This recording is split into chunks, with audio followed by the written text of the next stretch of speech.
DC's greatest villains aren't just comic book bad guys. They are psychological case studies that reveal the darkest corners of the human mind. From split personalities to obsessive compulsions, these iconic antagonists represent mental disorders taken to their most extreme and terrifying conclusions. And some of their twisted logic will make you question everything you thought you knew about heroism. Number 15. Ra's al Ghul, Eco-Extremism and Immortality Complex. Liam Neeson and David Warner's Ra's al Ghul represents the psychology of someone whose extended lifespan has created a god complex mixed with environmental extremism. His centuries of life have given him a detached, almost clinical view of human suffering. Ra's psychology stems from witnessing the rise and fall of civilizations repeatedly, leading him to believe that humanity is inherently corrupt and self-destructive. His Lazarus Pit-induced immortality has removed him from normal human emotional connections. His League of Shadows represents his need to impose order through destruction. He genuinely believes that wiping out corrupt civilizations and starting fresh is an act of mercy rather than genocide. What makes Ra's psychology chilling is how his vast experience and intelligence are used to justify mass murder. His immortality has given him a perspective that values abstract concepts like balance over individual human lives. His relationship with Batman shows how he sees potential successors not as equals but as tools to continue his mission after his eventual true death. Number 14. Doomsday, Pure Id and Destructive Instinct. Doomsday represents psychology stripped down to its most primitive level, pure destructive id without any superego to provide moral restraint. He's what happens when survival instinct becomes the only driving force. His psychology is fascinating because it's preconscious. He doesn't think or plan, he simply responds to stimuli with overwhelming violence. He's the psychological equivalent of a natural disaster given consciousness. What makes Doomsday terrifying is how his psychology mirrors humanity's most primitive fears, the fear of unstoppable, mindless destruction that can't be reasoned with or appeased. His ability to adapt and return stronger represents the psychological concept of trauma response. Each death makes him more resistant to whatever killed him, like a mind that builds defenses against repeated psychological wounds. Number 13. Brainiac, Obsessive Compulsive Perfectionism. Brainiac represents obsessive-compulsive disorder taken to cosmic extremes. His need to collect and preserve civilization stems from an inability to tolerate imperfection or loss of knowledge. His psychology reveals what happens when the need for control and order becomes pathological. He can't simply study civilizations. He must possess them completely, reducing living cultures to static museum pieces. What makes Brainiac's psychology chilling is how he genuinely believes he's preserving what's valuable while destroying what's imperfect. His OCD manifests as cosmic genocide disguised as conservation. His inability to understand why beings resist being collected shows the psychology of someone whose need for order has completely overridden empathy and emotional understanding. Number 12. Poison Ivy, Eco-Anxiety and Misanthropy. Uma Thurman in Poison Ivy represents environmental anxiety transformed into homicidal eco-terrorism. Her psychology stems from the trauma of witnessing ecological destruction and feeling powerless to stop it. Ivy's connection to plant life isn't just her power, it's her psychological escape from human relationships that have consistently disappointed or betrayed her. Plants become her chosen family because they can't lie or abandon her. Her misanthropy develops as a defense mechanism against the pain of caring about a world that humans are destroying. Killing humans becomes psychologically easier than accepting her powerlessness to save what she loves. What makes her psychology tragic is how her genuine environmental concerns become twisted into genocidal solutions. Her love for nature becomes hatred for humanity. Number 11. Penguin, Inferiority Complex and Compensatory Grandiosity. Danny DeVito and Colin Farrell's Penguin represents the psychology of someone whose physical differences create deep-seated inferiority that manifests as criminal overcompensation. Oswald Cobblepot's psychology is built on childhood trauma from being rejected for his appearance. His criminal empire becomes a way to force the respect and fear he could never earn through conventional means. His obsession with birds and umbrellas represents psychological comfort objects, things that make him feel powerful and protected in a world that has consistently made him feel small and vulnerable. What makes Penguin's psychology compelling is how his genuine intelligence and business acumen are twisted by his need for validation. He could be successful legitimately, but his psychology demands that others suffer as he has suffered. Number 10. Harley Quinn. Trauma, bonding, and Stockholm Syndrome. Margot Robbie's Harley Quinn represents one of cinema's most compelling portrayals of trauma bonding and Stockholm Syndrome. Dr. Harleen Quinzel's transformation shows how professional boundaries can collapse under psychological manipulation. Harley's psychology before meeting Joker shows classic helper syndrome. She's drawn to fixing broken people, making her vulnerable to manipulation by someone who exploits her empathy. Her relationship with Joker demonstrates textbook abusive relationship dynamics, cycles of violence followed by love bombing that create psychological addiction to the chaos. What makes her psychology fascinating is her gradual evolution from victim to someone who reclaims agency. Her journey shows how trauma bonding can be overcome, even after severe psychological damage. This one's complicated.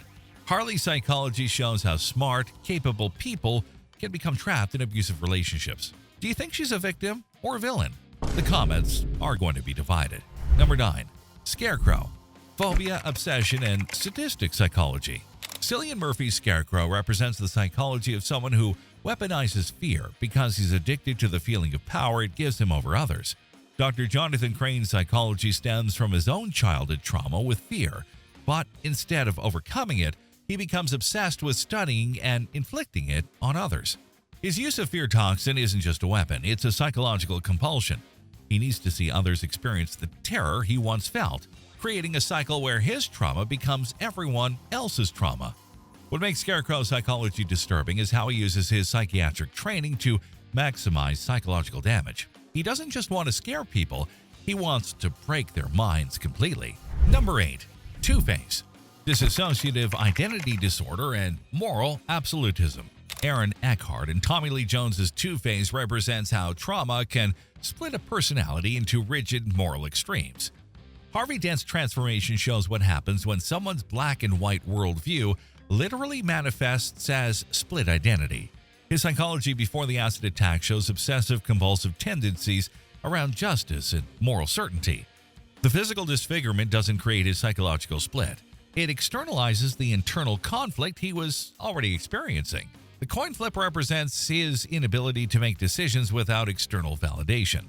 His psychology can't tolerate the ambiguity of moral choice, so he surrenders agency to random chance.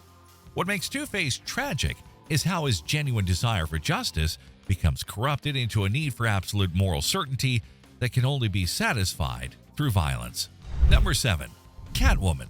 Kleptomaniac tendencies and boundary issues. Michelle Pfeiffer and Anne Hathaway's Catwoman represents the psychology of someone who uses theft and seduction as ways to maintain control and avoid genuine intimacy. Selena Kyle's psychology shows classic patterns of someone who's been hurt by trusting others. She takes what she wants rather than asking for it, maintaining the illusion of independence and control. Her cat-like behavior isn't just aesthetic. It represents psychological defense mechanisms. Cats are independent, unpredictable, and can't be fully domesticated, which mirrors her approach to relationships. Her complex relationship with Batman shows how two people with similar trauma can be drawn together while remaining fundamentally incompatible due to their different coping mechanisms. Number 6. Deathstroke. Military PTSD and moral detachment. Joe Manganiello's Deathstroke represents the psychology of a soldier whose military training becomes disconnected from any moral framework, creating a perfect killing machine without conscience. Slade Wilson's psychology shows what happens when someone's identity becomes entirely built around being a weapon. His enhanced abilities don't corrupt him. They amplify his existing detachment from normal human emotion. His relationship with his family reveals the psychological cost of his lifestyle. He can't maintain normal human connections because his psychology has adapted to see everyone as either assets or threats. What makes Deathstroke's psychology chilling is how his professionalism masks complete moral emptiness. He's not evil in the traditional sense. He's simply beyond good and evil entirely. Number 5. Darkseid. Tyrannical control and anti-life philosophy. Darkseid represents the psychology of absolute tyranny taken to cosmic extremes. His search for the anti-life equation isn't just about power. It's about his psychological need to eliminate free will entirely. His psychology stems from an inability to tolerate any form of resistance or independence. The very existence of free-thinking beings represents a personal insult to his worldview.